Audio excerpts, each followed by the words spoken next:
Hello one अस्सलाम वालेकुम, this is Warisha Zulfiqar. I hope you all are fine. आज हम बात करेंगे शेंगन वीज़ा के हवाले से। अगर आपको शेंगन वीज़ा अप्लाई करना है तो कौन से डॉक्यूमेंट्स हैं जिसकी आपको ज़रूरत पड़ेगी, और वीडियो के दूसरे पार्ट में हम ये बात करेंगे कि शेंगन वीज़ा अप्लाई करने के बाद जो आपको इंटरव्यू कॉल आता है, कौन से सवाल पूछे जा सकते हैं और उनके जवाब कैसे देने हैं, टिप्स मैं आपके साथ शेयर करूँगी। पहले पार्ट में मैं आपको बताती हूँ कि वो कौन से डॉक्यूमेंट्स हैं जो शेंगन वीज़ा अप्लाई करते वक्त आपको चाहिए। वीज़ा एप्लीकेशन, जैसा कि हमने टर्की वीज़ा अप्लाई करते हुए भी बात की थी कि हमें वीज़ा एप्लीकेशन चाहिए जिसे हम ऑनलाइन फिल करेंगे, उसका प्रिंट निकालेंगे और प्रिंट निकालने के बाद उस पर अपने सिग्नेचर्स कर लेंगे। हम 2 रीसेंट फोटोग्राफ्स हमें चाहिए जो कि 6 महीने से पुरानी नहीं होनी चाहिए। अगर 6 महीने पुरानी आपके पास कोई पिक्चर है तो आपको दोबारा से पिक्चर लेनी पड़ेगी। वाइट बैकग्राउंड होना चाहिए, मैट होनी चाहिए, 35 बाई 45 mm उसका साइज होना चाहिए।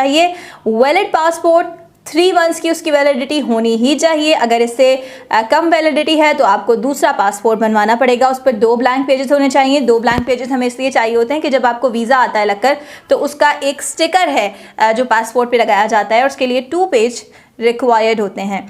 उसके बाद हमें अपनी आइटनरी शो करनी है। हमें अपनी फ़्लाइट बुकिंग के बारे में बताना है कि हम किस डेट से ट्रैवल करेंगे, किस डेट को हम वापस आएंगे, कौन सी शेंगन कंट्री है जहां से हम एंटर होंगे, कौन सी शेंगन कंट्री है जहां से हम एग्जिट करेंगे, और अपनी ट्रैवलिंग में हम कितनी कंट्रीज़ विजिट करने जा रहे हैं। ट्रैवल हेल्थ इंश्योरेंस आपके पास होनी चाहिए जो कि 30,000 यूरो का आपका मेडिकल एक्सपेंस बेयर कर सके। और जब आप जेरीज जाते हैं अपनी एप्लीकेशन को सबमिट करवाने के लिए तो आपको वहीं पर इंश्योरेंस प्रोवाइड कर दी जाती है। अकोमोडेशन के हवाले से आपको बताना होगा कि आप अपने इस टूर के दौरान किस होटल में स्टे करेंगे और कितने दिन के लिए स्टे करेंगे। उसके लिए आपको अपनी होटल बुकिंग शो करनी है। प्रूफ ऑफ फाइनेंशियल मीन्स आपको शो करने होंगे कि आपके पास इतने पैसे हैं कि आप अपने इस ट्रिप को सपोर्ट कर सकें। उसके लिए आपको अपना बैंक स्टेटमेंट दिखाना है, अकाउंट मेंटेनेंस सर्टिफिकेट आपको शो करना है, एटलीस्ट 6 मंथ्स का बैंक स्टेटमेंट आपको शो करना होगा, और उसके साथ साथ स्पॉन्सरशिप लेटर या फिर उसको हम एफिडेविट सपोर्ट कहते हैं। एफिडेविट सपोर्ट का मतलब ये होता है कि आप ट्रिप पर जा रहे हैं लेकिन आपकी जो ट्रिप है वो कोई और स्पॉन्सर कर रहा है, आपकी फादर, आपकी मदर या आपका बहन भाई में से कोई आपकी ट्रिप को स्पॉन्सर कर रहा है, तो उसके लिए एक एफिडेविट सपोर्ट बनता है और उसमें मेंशन किया जाता है कि फॉर एग्जांपल अगर मेरा भाई मुझे भेज रहा है कि मैं अपनी बहन को ट्रैवल करने के लिए भेज रहा हूँ, इसके जितने भी एक्सपेंसेस हैं वो मैं बेयर करूँगा, मेरा ये बिज़नेस है या मेरी ये जॉब है, मैं इतना कमा लेता हूँ, ये सारी डिटेल्स उस एफिडेविट में शो करनी होंगी। अगर आप एम्प्लॉयड हैं और आप अपने आप को खुद सपोर्ट करने जा रहे हैं तो आपको अपना एम्प्लॉयमेंट कॉन्ट्रैक्ट दिखाना होगा। आप कहाँ पर जॉब करते हैं, कब से जॉब करते हैं, आपको वहाँ से छुट्टियाँ मिली हैं तो आपको जो लीव परमिशन लेटर है वो उसके साथ अटैच करना होगा। इनकम टैक्स रिटर्न आपको शो करना होगा और इसके साथ अपनी सैलरी स्लिप भी दिखानी होगी। अगर आपका अपना बिजनेस है, आप सेल्फ एम्प्लॉयड हैं, तो आपको अपना बिजनेस लाइसेंस शो करना होगा। 6 मंथ्स का अपना कंपनी बैंक स्टेटमेंट आपको शो करना होगा और इनकम टैक्स रिटर्न आपको अगेन शो करना होगा ताकि ये पता चल सके कि आप अपने मुल्क में इनकम टैक्स पे करते हैं और आप टैक्स पेयर हैं। फिर हम आ जाते हैं कि अगर आप स्टूडेंट हैं तो आपको ये दिखाना होगा कि आपका ट्रिप कौन सपोर्ट कर रहा है, आपका एफिडेविट सपोर्ट बनेगा। इसके अलावा आपका एनरोलमेंट प्रूफ चाहिए होगा कि आप किस यूनिवर्सिटी या कॉलेज में एनरोल्ड हैं और आप क्या पढ़ रहे हैं। प्लस आपको एनओसी चाहिए होगा अपने इंस्टीट्यूट से जहां पर आप ज़ेर तालीम हैं। अगर आप यूनिवर्सिटी में पढ़ रहे हैं या अगर आप कॉलेज में पढ़ रहे हैं तो आपका इंस्टीट्यूट आपको एक एनओसी इशू करेगा और वो एनओसी इन डॉक्यूमेंट्स के साथ जाएंगे।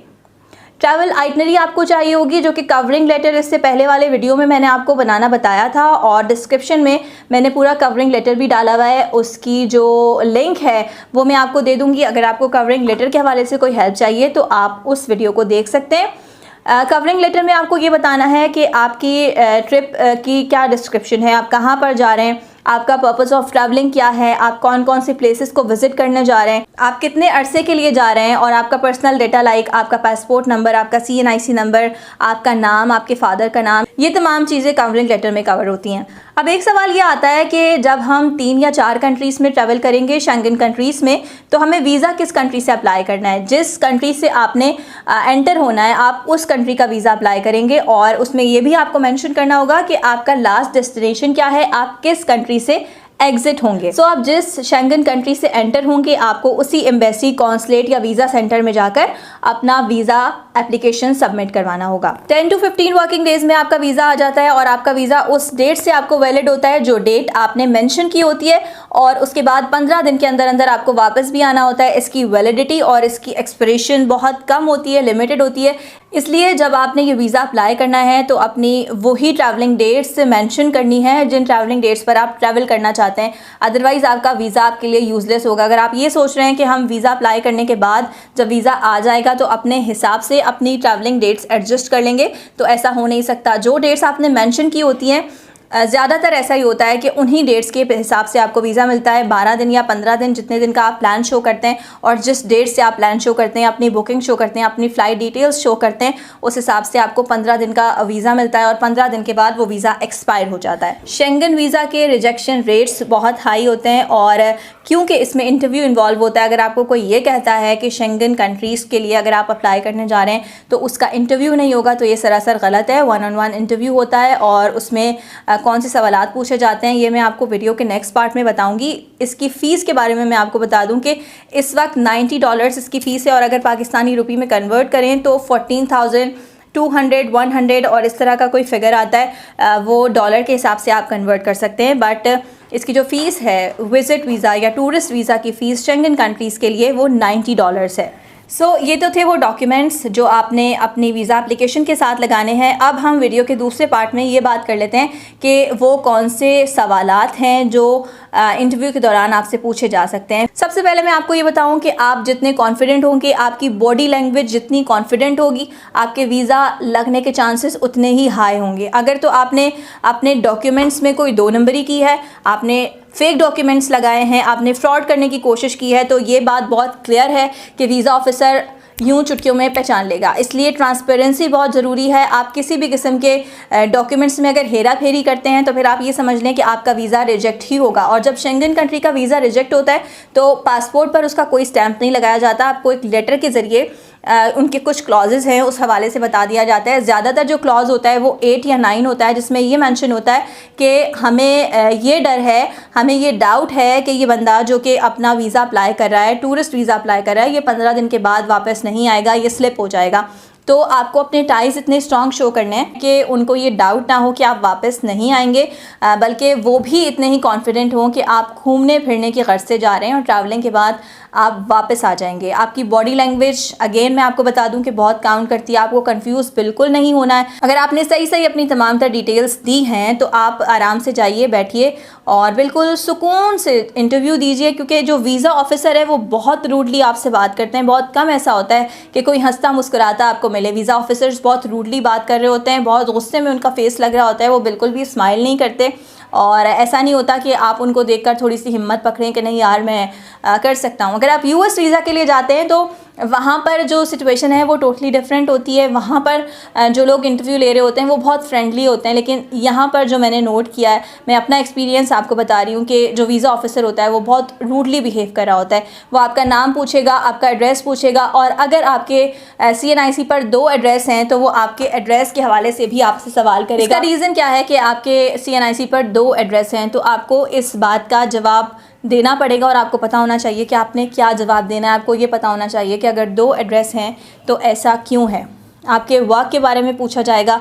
आप अगर जॉब करते हैं तो आपका नेचर ऑफ जॉब क्या है, अगर आप बिज़नेस करते हैं तो आपका बिज़नेस क्या है। फॉर एग्जांपल अगर मैं न्यूज़ एंकर हूँ, मैं उसके सामने जाकर बैठती हूँ और मैं ये कहती हूँ कि मैं एक जर्नलिस्ट हूँ, मैं एक न्यूज़ एंकर हूँ, तो वो मेरी फील्ड से रिलेटेड मुझसे सवाल करेगा। वो मुझसे पूछेगा कि रन डाउन क्या होता है, वो मुझसे पूछेगा कि स्लैक क्या होता है, वो मुझसे पूछेगा व्हाट एनली स्टैंड्स फॉर। तो वो मुझे बताना है, क्योंकि मैं जब उसको ये कह रही हूँ कि मेरा बहुत ज़्यादा एक्सपीरियंस है और मैं इस फील्ड में काम कर रही हूँ, तो I have to be quite confident कि जो सवाल मुझसे पूछे जा रहे हैं मेरी फील्ड से रिलेटेड, उसके बारे में मुझे पता होना चाहिए। हो सकता है पॉलिटिकल सिनेरियो के हवाले से वो मुझसे कुछ डिस्कस कर ले, तो इसलिए आपको जो डॉक्यूमेंट्स लगाने हैं वो वही लगाने जिसके बारे में आपको पता हो, जो काम आप करते हों। क्योंकि समटाइम्स ऐसा होता है कि आपके पास आपके डॉक्यूमेंट्स नहीं होते, तो फिर आपको ये कहा जाता है कि आप टेंशन ना लें, हम आपको डॉक्यूमेंट्स प्रोवाइड करेंगे। लेकिन वो डॉक्यूमेंट्स किस बिज़नेस के हिसाब से प्रोवाइड किए जा रहे हैं, किस जॉब के बारे में प्रोवाइड किए जा रहे हैं। अगर कोई और भी आपकी डॉक्यूमेंटेशन कर रहा है तो आपको ये पता होना चाहिए कि वो कौन से डॉक्यूमेंट्स हैं जो आपके एम्बेसी में प्रेजेंट किए जा रहे हैं, ताकि at the time of interview आपको उसके बारे में सब कुछ मालूम हो। आप जहाँ पर जॉब करते हैं आपके वर्क प्लेस का एड्रेस क्या है, अगर आप बिजनेस करते हैं तो आपके ऑफिस का एड्रेस क्या है। रेंडमली कोई भी क्वेश्चन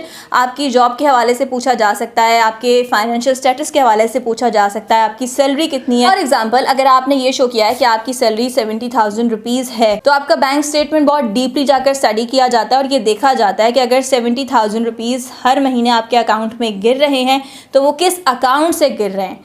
आया कि वो किसी पर्सनल अकाउंट से गिर रहे हैं या फिर वाकई में कोई बिजनेस अकाउंट है जिससे आपको पैसे या आपकी सैलरी ट्रांसफ़र की जा रही है। तो इसमें आप बिल्कुल भी हेरा फेरी नहीं कर सकते। अगर आप अचानक से कोई अमाउंट उठाकर अपने अकाउंट में डाल लेते हैं और उसके बाद क्लोजिंग बैलेंस शो करके आप वो बैंक स्टेटमेंट वहाँ पर दे देते हैं, तो वो बैंक स्टेटमेंट भी बिल्कुल नहीं चलेगा, क्योंकि उनको एक ऐसा बैंक स्टेटमेंट चाहिए होता है जिसमें ट्रांजैक्शन आ रही हो, जिसमें ट्रांजैक्शंस हो रही हो, पैसे आ रहे हों, पैसे जा रहे हों।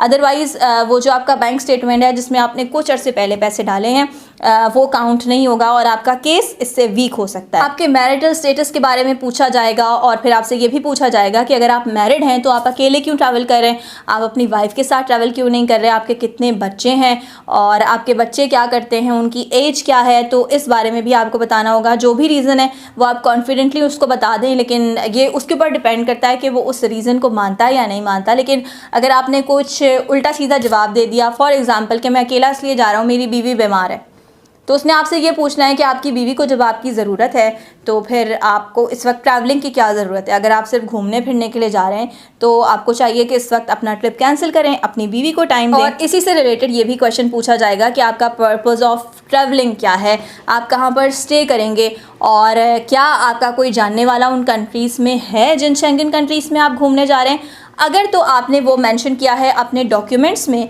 अगर आपको किसी ने इनविटेशन लेटर भेजा है तब तो ये बात सही है। लेकिन अगर किसी ने आपको इनविटेशन लेटर नहीं भेजा लेकिन आपके या कोई दोस्त या रिलेटिव किसी भी शेंगन कंट्री में रहते हैं, तो मैं आपको ये एडवाइस करूँगी कि आप क्लियर मना कर दें कि मेरा कोई जानने वाला नहीं है, मैं सिर्फ ट्रैवलिंग पर्पस से जा रहा हूँ और जब मेरा वीज़ा एक्सपायर होगा उससे एक दिन पहले मैं वापस आ जाऊँगा।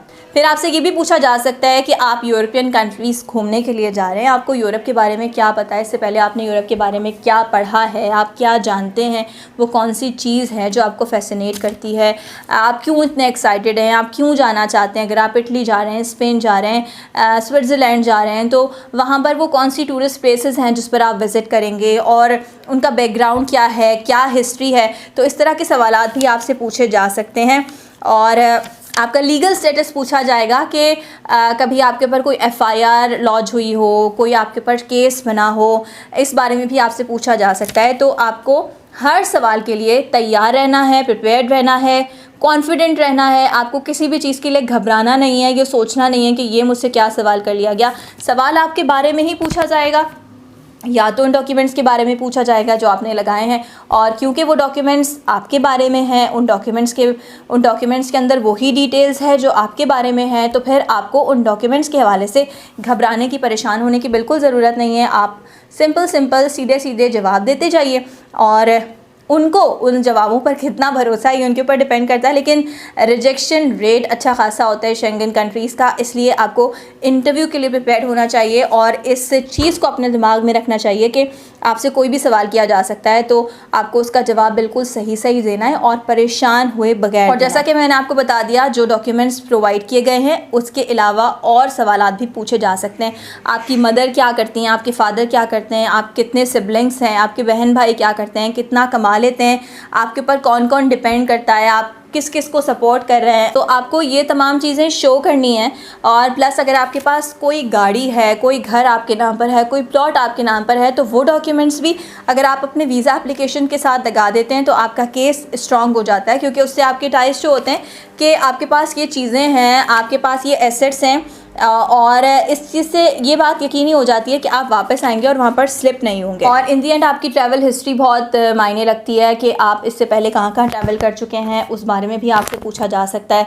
और अगर आपने कभी कहीं ट्रैवल नहीं किया तो सबसे पहले आप शेंगन कंट्रीज़ का इंतखाब क्यों कर रहे हैं, आप यूरोप ही क्यों जाना चाहते हैं, आप किसी और कंट्री क्यों नहीं जाना चाहते। क्योंकि जब किसी के माइंड में ट्रैवलिंग की बात आती है तो सबसे पहले वो दुबई सेलेक्ट कर रहा होता है, थाईलैंड सेलेक्ट कर रहा होता है, आजकल टर्की बहुत लोग जाना पसंद कर रहे हैं। तो आप आपसे ये सवाल भी पूछा जा सकता है कि आप डायरेक्ट यूरोप क्यों जाना चाहते हैं, कोई और कंट्री में क्यों नहीं घूमना चाहते, अगर सिर्फ आप घूमने फिरने के पर्पज़ से जा रहे हैं। तो ये सारे सवालात हैं जो आपसे पूछे जा सकते हैं। थोड़ी सी वो टिप्स थी जो मैंने आपको दे दी, जो मुझसे पूछा गया था वो मैंने आपको बता दिया, और कुछ रिसर्च करके कुछ लोगों से जानकर उनसे पूछकर मैंने ये छोटी सी वीडियो आपके लिए बनाई है। आई होप आपको काम आएगी। और फ्यूचर में अगर आपको मज़ीद कोई इन्फॉर्मेशन चाहिए हो तो मेरे चैनल को लाइक कीजिए, सब्सक्राइब कीजिए, शेयर कीजिए। आइंदा आने वाले दिनों में मज़ीद इन्फॉर्मेटिव वीडियोज़ मैं आपके लिए लाती रहूँगी। तब तक के लिए बाय बाय।